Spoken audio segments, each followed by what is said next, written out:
I cannot wait for all the MCU fanboys to tear me apart for this one, but I did not really like Captain America: The First Avenger. Hey, what's going on, everybody? My name is John, but people on the internet call me Narwhal, and I'm in the midst of watching through every single superhero movie ever made in order, because I'd never seen any of them, and I thought this would make for good content. So, let's talk about the first Captain America movie. Right off the bat, the thing that immediately makes me like a movie less is if the dialogue feels really scripted, and this one just felt extremely scripted to me. And listen, I know, they're movies. Everything's scripted, unless it's a rare movie like Iron Man where half the thing is improvised. So I'm not saying every performance has to be like Robert Downey Jr., because that is just rare. It's unheard of. Not many people are like Robert Downey Jr. A lot of actors are going to memorize their lines, and depending on the director, they're going to deliver the lines as they were written. And obviously some directors are more lenient than others, and some kind of give them a little freedom to switch out some words here and there. But then I've read about other directors where you literally have to say every word on cadence exactly how they want it, or they'll just keep redoing it. So I don't really know tangibly like how to describe what it is, but to me, I can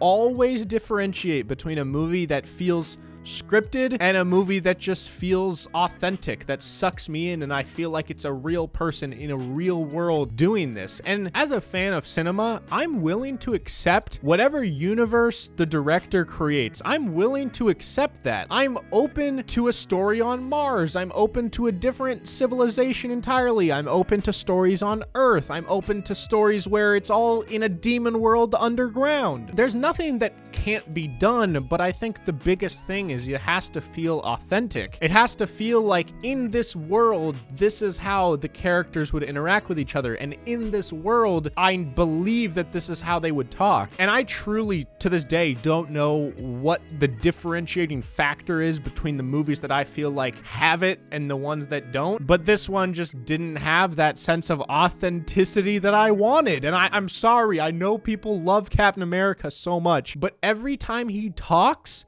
it just feels like a person would never talk that way. And I understand that he's not your average person, obviously. He is quite different from the average human being. So obviously his morals and the way he goes about things and the way he talks is going to be a bit different. I'm having a really hard time trying to describe what I'm even talking about. So I'll just give you a quick example with really horrible acting. All right, so one guy goes, "Yo man, fuck you. You're a dumb bitch." And then the other guy responds, "Man, fuck you, pussy." All right.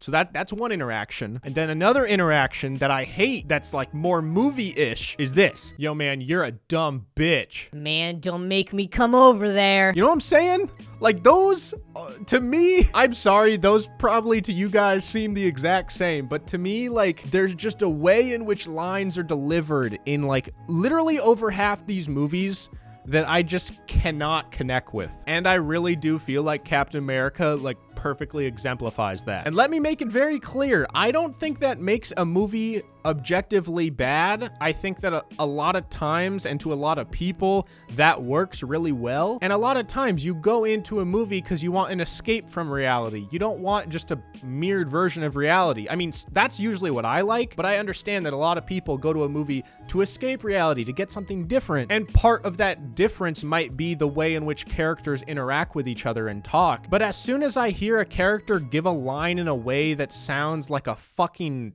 android, that's when I immediately just get taken out of it. Like, I'll still watch and I'll still follow the plot, but emotionally, I just don't buy anything because I don't feel that the person would ever say that. You know what I mean? Now, this part I thought was hilarious. Like, I started dying laughing when I realized that Chris Evans didn't actually get like a smaller body. Like, I thought, I don't know. I just haven't seen that much stuff with Chris Evans other than fucking Fantastic Four. So I don't know. It'd been a long time since the OG Fantastic Four. I was like, oh, maybe he lost a lot of weight for this role. Maybe he went under a compressor and lost like 6 inches for this role. But as the movie went on, I realized that this looks really weird, and I texted someone and I was like, yo, that's not actually Chris Evans, right? And then I found out that it was his face CGI'd onto some random person's body, which makes a lot more sense. But even knowing that, it feels like Chris Evans' voice doesn't match his face or his body, and I don't know if anyone else feels that way, but you know how everyone just has that certain person where it feels like every time they talk, their mouth is just out of sync?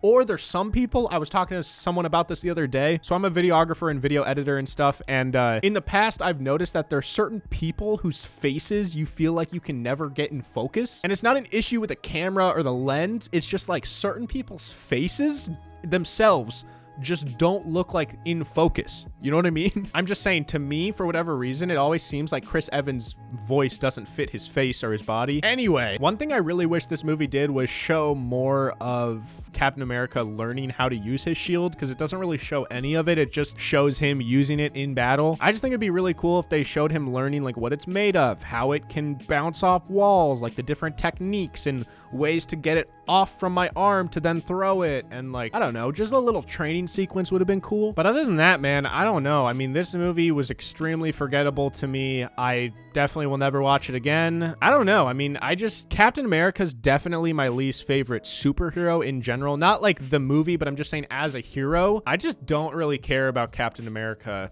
after this movie at all. And I wish I did. I wish I thought it was cooler, but I was like, wow, this is just not fun to watch. From everything I've said, it makes it sound like I rated it like a 1 out of 10. It's not that bad. I gave it a 5 out of 10, and I'm gonna stick with that. I don't know, man. If you love it, I'm really glad. I never want someone to hate a movie, because that's pointless. You know, hating a movie doesn't do anything good for anybody. Not good for the filmmakers, not good for you, not good for one of your friends, because then they have to hear you fucking rant about how much you hate a movie, which is what I do on this channel all the time. But I hope the future Captain America movies are more engaging to me. But regardless, I'm excited to continue watching the MCU. But if you enjoyed this video, be sure to drop a like, leave a comment down below letting me know what you thought of Captain America, the First Avenger. If you enjoy me or my content and haven't unsubscribed after hearing my rant about Captain America, be sure to check out my podcast called Peak to Middle School. There's full video versions every single Monday and Thursday. It's all linked down below, and I think you guys would really enjoy it. So with that being said, I'm gonna go watch Avengers. Wish me luck.